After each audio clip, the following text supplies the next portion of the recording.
I'm sorry if this is a bit blunt, but there isn't another way to put it. In The End of Medicine, I'm going to prove to you that doctors have been ordered to murder their patients, and whether they realise it or not, that is, I'm afraid, exactly what they're doing. Now that I've caught your attention, let me put it another way. Your doctor has been ordered to kill you, or at the very least, to let you die. Murder or manslaughter, that's the choice. That's what she or he is now being paid to do, and that's exactly what she or he is going to do. The excuse, of course, is global warming, which is being used as an excuse to turn doctors into killers. It's April 2025, and this is video number 338.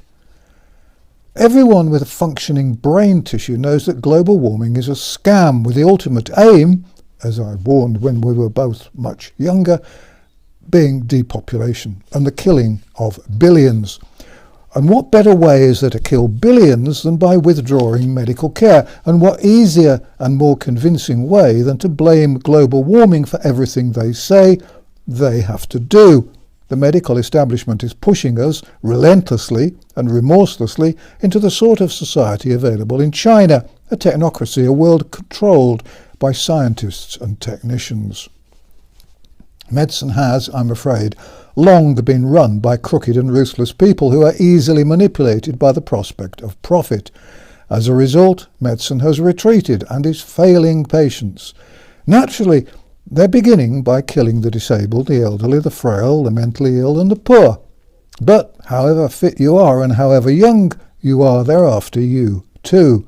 What's happening is worse, far worse than anything that's ever happened in history. This is cold-blooded global genocide. Now is about to become the most frightening time in history. Never before has man been in such jeopardy. And consider this, the World Health Organization's advice to doctors and other health care workers is simply this, quote, "Don't debate the science," close quote. As with COVID and the COVID vaccine, debate is forbidden because any debate would reveal the truth. The World Health Organization knows that if doctors once start debating the science of global warming, or climate change, they will lose every debate. In my new book, The End of Medicine, I refer to an eminent study which concludes that the Earth's temperature is the lowest it's been for 485 million years, and it's been falling for years. The Earth has previously been much warmer than it is now, and the global mean surface temperature has fallen from nearly 100 degrees Fahrenheit at the start of the modern human era to a little over 50 degrees Fahrenheit now. Much nonsense is talked about earth tremors and disappearing islands, but the evidence shows that these events are nothing unusual. For centuries, islands in different parts of the world have disappeared as a result of tidal waves, volcanic disturbances, or earth tremors. The biggest irony in the history of the world is that our climate really is now changing, and it's changing because of man. But it isn't the burning of fossil fuels that's changing the climate. It's the deliberate dimming of the sun that is now about to start doing serious damage. Dimming the sun is going to create storms and cold weather, and it's going to exacerbate the effect of the coming ice age. And every new storm or few hours of bad weather will be blamed on non-existent global warming and honoured with a name, so that we can have 3 or 4 named storms in a week. And now they believe that medical care must be cut back to protect the planet from us. We are the enemy. We must be culled. The conspirators have decided, without evidence, research or permission, that medical care must be restricted in every way to satisfy their absurd pseudoscience. Their arrogance is so complete that they impose their cultish views upon the public without sharing their plans, without debate, without any democratic oversight, and without any attempts to evaluate the effects their plans will have upon the public health. The conspirators and their cult followers are as interested in the health and well-being of you and I as serial killers are interested in the health and well-being of their victims. Global warming is used as an excuse to destroy healthcare and to kill people as part of the depopulation program. Remember, global warming was invented in order to provide an excuse for carrying out a depopulation program, and for introducing all the restrictions and laws which now control our lives. Medical care has already deteriorated to the point where it's now true to say that the medical care we have today is worse than the medical care that was available over half a century ago. That's how bad things are already, and unless we stop them, everything is going to get worse, much worse. Since the United Nations was founded back in the 1940s, human beings have been the enemy, and the aim of the self-appointed saviours of the world has been the formation of a world government and the transfer of all power and money to a tiny elite of malignant self-described philanthropists. It was during the lockdowns, which began in 2020, that both general practitioners and hospitals cut back their services very considerably. Cowardly general practitioners, dressed from head to toe in utterly pointless but expensive PPE apparel, hid under their desks to avoid the flu. Many of them insisted on providing consultations exclusively by telephone and by computer. The evidence shows unequivocally that attempting to diagnose and treat patients by telephone or over an internet connection is so dangerous as to be worse than useless. In 2024, medical journals around the world suddenly started to print articles arguing that healthcare was a major cause of global warming. The hysteria was almost palpable, and it became clear that the left-wing cultists had recruited the global medical establishment as another weapon against mankind, and were using the mythical and unscientific nonsense known as global warming as an excuse to destroy medical care. And the destruction of healthcare is a way, of course, to reduce the global population for the Great Reset. In the UK, the initial warning shot fired in the direction of patients was a publication produced by the NHS, the National Health Service. The publication, called Delivering a Net Zero National Health Service, set ambitions on reaching net zero for emissions controlled directly by the NHS by 2040 and for emissions influenced by the NHS by 2045. I believe that the document is probably one of the most insane but depressing productions I've come across in a lifetime's encounters with insane and depressing publications. The publication has what it's called a 10-point green plan for practices. The first of these is to declare a practice climate and nature crisis, assuming that a mere declaration will turn a myth into reality. The next few items include advice to optimize inhalers, calculate the practice's carbon footprint, monitor and reduce your practice's energy usage, and consider switching your business banking provider to a green bank. The next item on the list concerns environmental prescribing and treatment, and the first suggestion here is that doctors consider non-pharmaceutical interventions such as green social prescribing or an increase in physical activity. I had to look up green social prescribing, and I found that it is the practice of supporting people to engage in nature-based interventions and activities to improve their mental and physical health. Close quotes. Apparently the NHS now employs social prescribing link workers who will connect people to community groups and agencies for practical and emotional support. Digging a little further, I found that this means local walking schemes, community gardening projects, conservation volunteering, open water swimming, or arts and cultural activities which take place outdoors. Wonderful. You have pneumonia, Mrs. Reeves. I'm sending you down to the river to do a little open water swimming in the sewage. You have a vaccine-damaged heart, Mr. Starmer, so I've prescribed a week's cultural activities for you. Great. There's also a recommendation to begin de-prescribing in frailty. That's in quotes. I had absolutely no idea what de-prescribing in frailty means, so I looked it up. And it seems to mean not giving too many medicines to patients, particularly old and frail ones. This is something I've been writing about since the 1970s, but I never thought to describe it as de-prescribing in frailty. And there's a suggestion that prescription durations should be appropriate for the course of medication required. This comes under the same heading as telling old people to drink plenty when the weather's hot and to put on a scarf and hat when it's cold. Next, we come to a suggestion that doctors, quote, continue remote consultations where appropriate. And this was the point in the report where I exploded and threw my reading glasses across the room, because remote consultations, although now extremely popular with lazy GPs who prefer to avoid actually doing what they're paid for, are almost never appropriate. Any doctor providing remote consultations, whether by telephone or computer, should be boiled in oil, hung, drawn and quartered, tarred and feathered, and then have their licenses surgically removed with a spoon. The telephone's place in medicine is to be used as a tool for patients to ask the doctor to come and visit them at home. But that doesn't happen now, because doctors, taking full advantage of the global warming myth, don't get out of bed much anymore.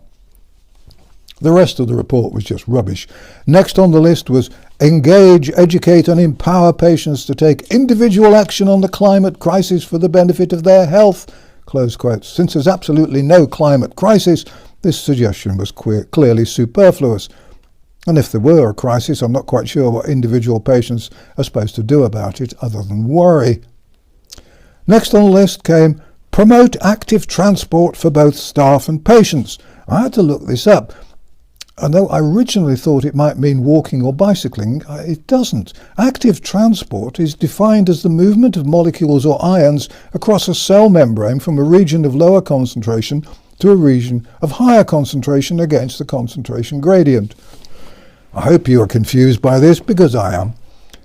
Next on the list, they suggested using scrap paper and paper clips instead of post-it notes, and opting for naturally wrapped treats such as satsumas or snacks with compostable or recyclable packaging. This is advice for doctors. I was startled by this. I'd never previously thought of the satsuma as having such a significant role to play in medicine. But there you go. There's also a suggestion that Revolution Zero, which is defined as using reusable masks, be introduced. I don't know why they didn't just call it using reusable masks, but people get so excited. They get excited about satsumas, so they probably get excited by phrases like Revolution Zero. Last on the list, use the Green Impact for Health Toolkit, which is, I suspect, the title of the whole thing, including the stuff about active transport, doing something with satsumas, and GPs doing their morning surgeries on the telephone without wasting energy getting out of bed. In America, the first formal interest in using global warming to destroy healthcare came with the claim that in the US, the healthcare sector was responsible for 8.5% of the country's greenhouse gas emissions. The advice, which I found in a report from the Ways and Means Committee Democrats and a story under the headline, How the US Healthcare System Contributes to Climate Change, was that health systems must learn to adapt to a changing climate, but they can also take steps to mitigate the level of carbon emissions they produce. Readers were told that climate change is already devastating the planet, and that the negative health effects of climate-induced crises disproportionately impact groups that are already at risk, including people of colour, people with low income, people with pre-existing health conditions, older adults and children. Close quotes.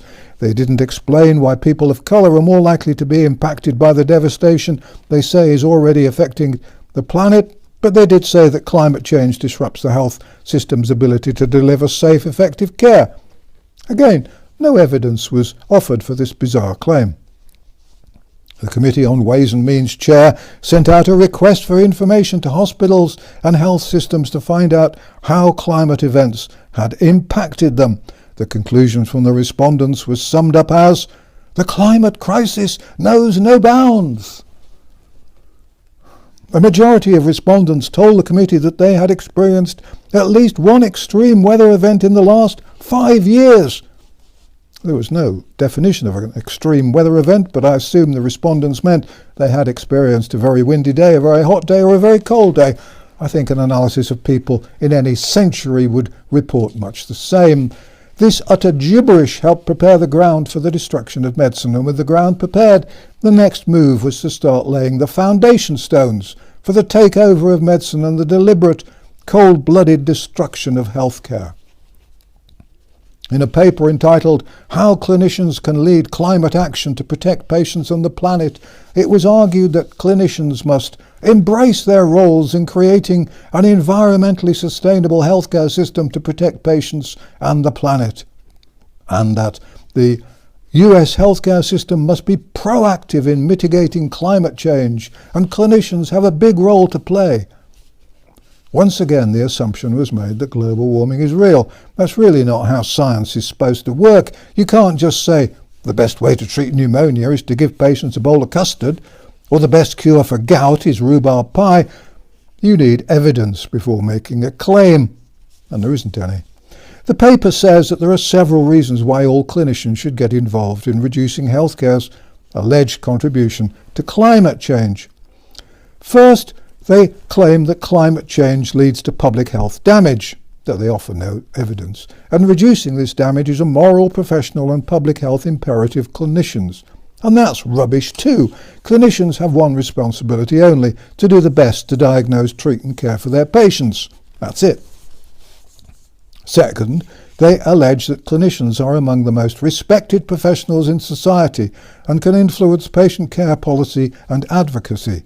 They say that, quote, their leadership role can serve as an example for other sectors that intersect with health, including food, agriculture, transportation, plastics, waste and fossil fuels, close quotes. I'm afraid I doubt that clinicians are still respected.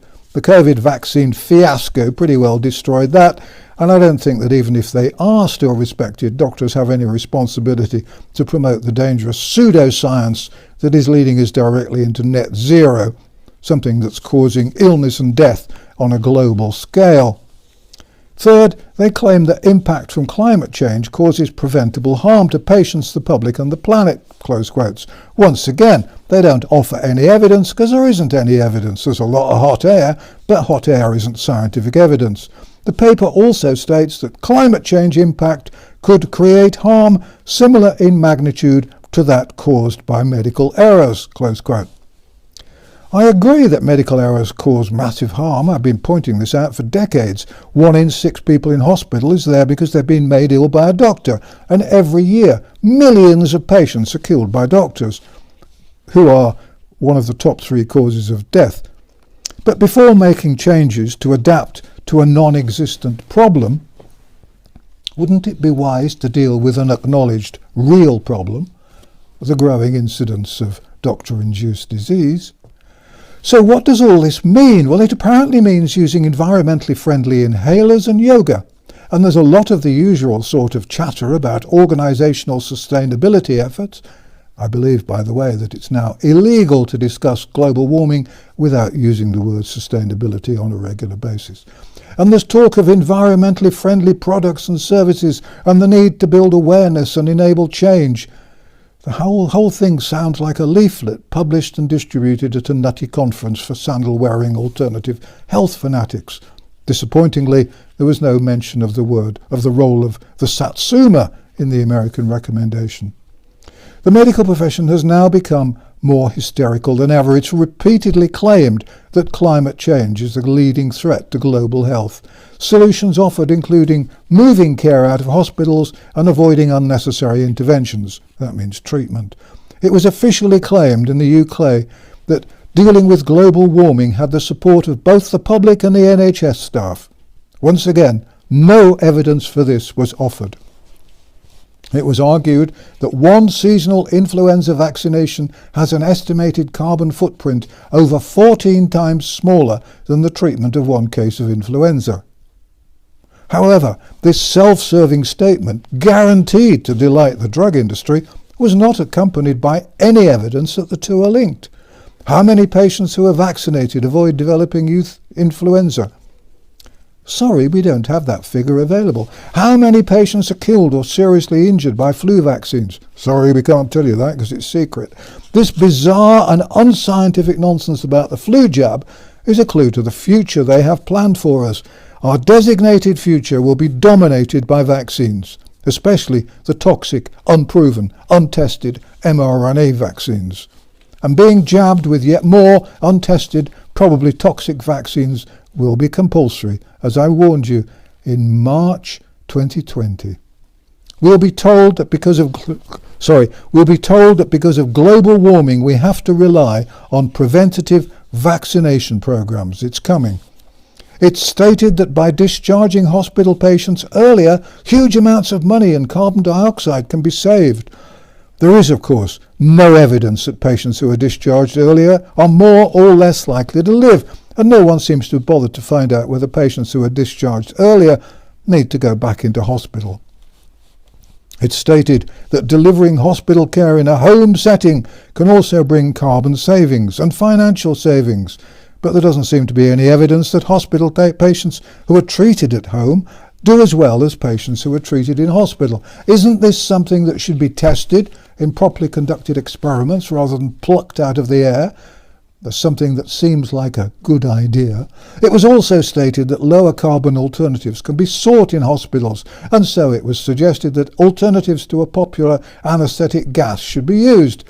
Sadly, I haven't found any evidence of experiments proving that the alternatives are as safe and as effective. They may be cheaper, and they may have a lower carbon footprint, but do they work as efficiently and as safely? That, it seems to me, is a sort of question that shouldn't be asked. Not these days. The policy seems to be to find ways to please the global warming cultists without bothering to make sure that the alternatives are as safe and as effective. Nobody seems to want to do any research into any of this. We mustn't ask questions. Junior doctors in some areas have been told to devote half or more of their time to, open quotes, quality improvement related to environmental sustainability. This will doubtless help increase waiting lists and unnecessary deaths. But the big trend today is the virtual appointment. What exactly is the virtual hospital appointment? At first glance, it sounds as if patients at home are linked up electronically to the hospital so they can be examined and tested and interviewed in the comfort of their own home. That's what it sounds like, an appointment without an uncomfortable chair, a 5-hour wait and a lending library of germs. Actually, I'll tell you what a virtual appointment consists of. A virtual appointment is a bloody telephone call. If you need to go into hospital for an operation, they'll do your pre-op examination on the telephone. A telephone call is what they now call a virtual appointment. You can't check a blood pressure or listen to a heart on the telephone. You can't look down someone's throat or in their ears. You can't look at their skin. But in a virtual appointment, that's what you get. And when they throw you out of hospital and send you home, your post-operative checkup will consist of, guess what? You're right, another phone call. And that's it. Your virtual appointments may last no more than a minute. It could take up less time than a wrong number. And has anyone done any research to see whether those patients who were treated virtually were as well looked after as the patients who were actually seen in a hospital? Don't be silly. That would probably be bad for the environment. Virtual appointments have been such a huge success in saving money and cutting down travel, and I suspect in killing people, which is the point of the exercise, I rather suspect, that virtual wards are now being introduced. We are assured that virtual wards will enable hospital staff to monitor patients through physical devices and integrated software. Are virtual wards safe? Are they good for patients? I couldn't find any research about that, but I can tell you that a great deal of information has been published about costings and costing models. The estimated cost saving per patient was £742.44. Brilliant, eh? Virtual wards mean that hospital staff can work from home.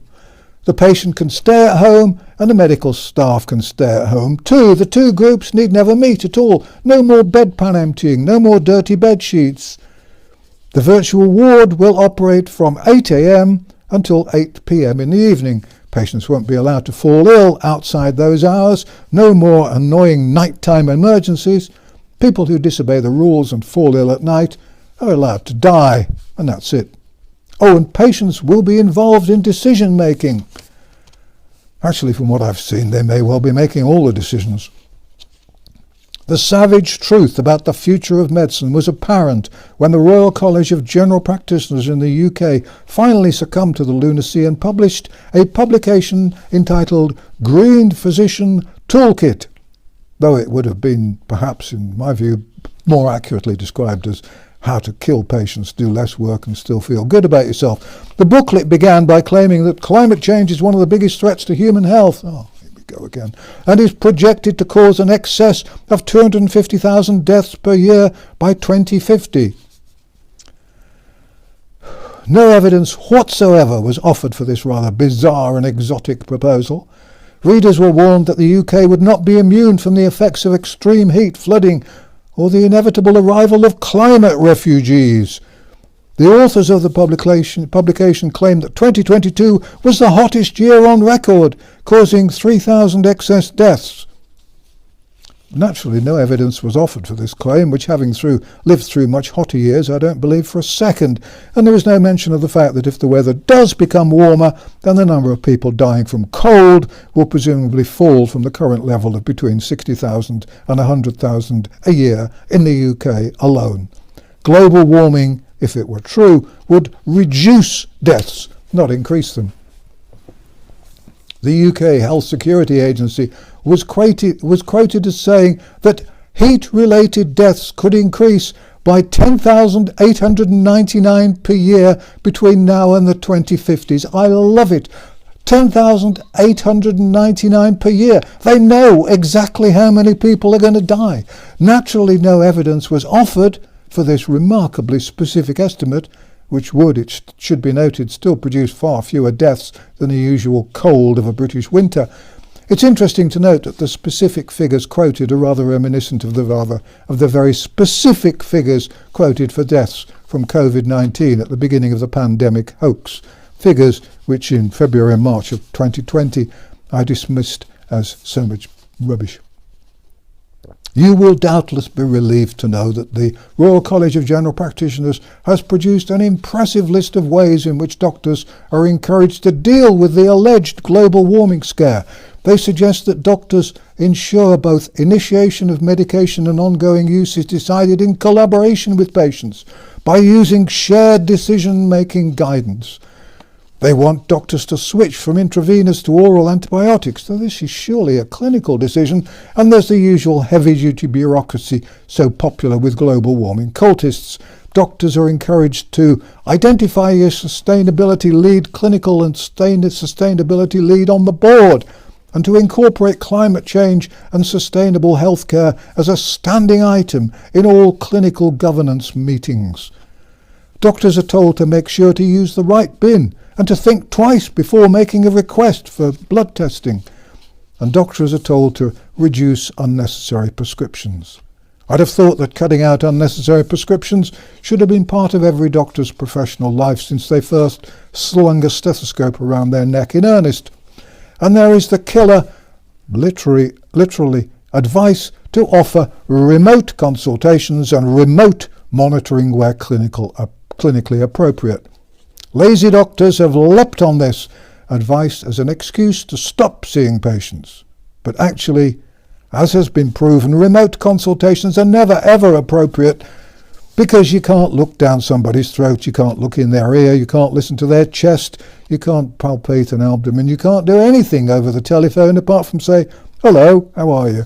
Doctors are told that they should, where appropriate, look for opportunities to communicate digitally, thus reducing road transportation-related pollution. And this, of course, is why doctors no longer visit patients at home and subsequently why there's no effective healthcare in Britain. Without GPs doing home visits, neither the ambulance service nor accident and emergency departments can cope. There's advice to switch patients with asthma to inhalers containing a steroid. Though I've not seen any evidence offered to show that this is safe or effective, doctors are simply told that most people are open to moving to a new maintenance and reliever therapy inhaler and regime when recommended by their asthma healthcare professional. Of course they are. Most people would stand on their head in a bucket of custard if told by their asthma healthcare professional that it would cure their asthma. And there's also a list of some tips from the World Health Organization. Doctors are told to tell their patients about how global warming is a threat to their health. Apparently, according to their figures, 4 people have died in Italy due to extreme heat. By far my favourite tip for doctors, and it is number 10 on the list. Quote, "Don't debate the science." I wonder why. Everything I've just told you comes from my new book, The End of Medicine, which is well over 300 pages long and packed with scary evidence of the ways in which doctors are being paid to kill rather than cure. So, for example, the incidence of sepsis has exploded since doctors became reluctant to prescribe antibiotics. And there's a big section in the book on the horrors promised by nanotechnology. It's not surprising that the number of people being killed by doctors is soaring. It's not happening by accident. If I haven't been banned completely, you can find out how to buy a copy if you want one by visiting the bookshop on www.vernoncoleman.com. Banning books is very fashionable these days. Germany just banned my books again. They wanted to burn them, but the climate nutters wouldn't allow them to have a bonfire. At the end of the book, there's practical advice on how best you can look after yourself and your family in the new world they're creating. And please don't worry that the book's going to make me rich. It isn't. I'd have made far more money if I'd monetized this video, which I haven't. Finally, and pretty well irrelevantly, I hear that the toxic Bill Gates is apparently going to force us all to use a face scan to access computers with the ubiquitous Windows, which you'll have to use if you want to talk to your doctor. Well, I think there's a way round that. Just pull a funny face as your officially approved face scan. Anything you like. Just make sure that you remember the face you pulled. What's Bill going to do? What's Bill going to do? He complain that you're ugly? If he does, you just reply, "Yes, Bill, and so are you." Please get everyone you know to watch this video. We can only win by sharing information. It's our only weapon. Thank you for watching An Old Man in a Chair.